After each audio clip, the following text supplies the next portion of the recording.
Salut à tous, aujourd'hui on se retrouve pour le 20e épisode d'ActuCube. Donc aujourd'hui j'ai pas grand chose à dire mais ça va être super intéressant parce qu'on a 3 cubes qui viennent de sortir qui sont vraiment géniaux. Et sans plus attendre, on commence avec la première actu. En premier, j'ai deux choses à dire avant de passer au cube. En premier, donc Timon nous a fait un 4.44 officiel au 3x3 single. Donc j'ai pas grand chose à dire sur la solve. Donc si vous voulez aller la voir, la vidéo est en description malgré que je vous la montre aussi à l'écran en ce moment. Et en deuxième, on a Brody the Cuber qui a battu son PB au 3x3 single. Cette fois-ci, il a fait 4 secondes tout pile. Il a fait une reconstruction en vidéo, donc si ça vous intéresse, la vidéo est en description.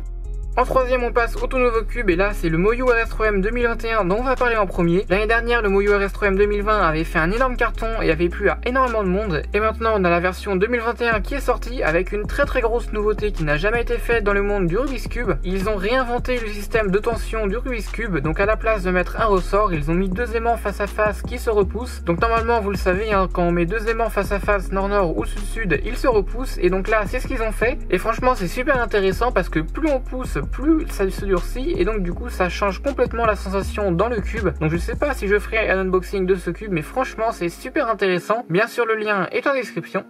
En quatrième, le GAN 356i V3 vient de sortir, donc personnellement je possède la version 2 et elle est vraiment bien. Donc ce cube c'est un peu le mélange entre le GAN Ikari et le GAN 12 dont je vais vous parler juste après. Il possède un intérieur blanc et il a des formes de pièces un tout petit peu différentes par rapport aux versions passées et donc du coup qui ressemblent au GAN 12. Ils ont aussi intégré un système de GES changeable. Ces nouveaux GES ressemblent un peu à ceux du MS3V1 donc je sais pas trop comment ils fonctionnent mais en tout cas c'est bien de pouvoir les changer parce que je sais que sur la version 2 je pouvais juste changer une fois en tournant en mettant le réglage 0.8 ou 0.6 et il n'y avait pas d'autre solution pour changer la tension. Donc cette fois-ci on a beaucoup plus de liberté et c'est très intéressant. Alors bien sûr comme le IV2 il possède une base de chargement donc il fonctionne à batterie et non pas à pile comme le GAN Ikari et il est bien sûr compatible avec l'application CubeStation pour faire des battles en ligne. Donc c'est un cube assez intéressant qui possède quelques nouveautés mais je pense quand même qu'il va être assez cher et c'est un peu dommage mais à voir, peut-être qu'ils vont baisser le prix. En tout cas je vous en reparlerai sûrement dans les prochaines ActuCube.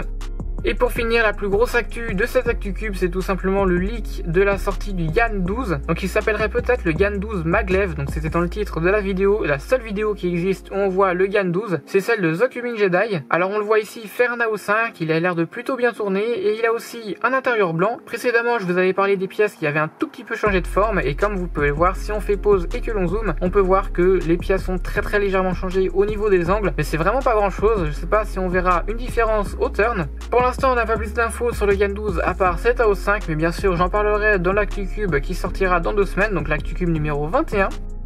Et voilà, cet ActuCube est déjà terminé, donc j'espère qu'il vous aura plu malgré qu'il avait peu d'informations. J'ai essayé de bien les développer pour qu'il dure un petit peu plus longtemps quand même. Et donc bien sûr, si vous avez apprécié cette vidéo, n'oubliez pas de mettre un like, un commentaire si vous avez quelque chose à me dire, et puis si c'est pas encore fait, de vous abonner. Allez, salut!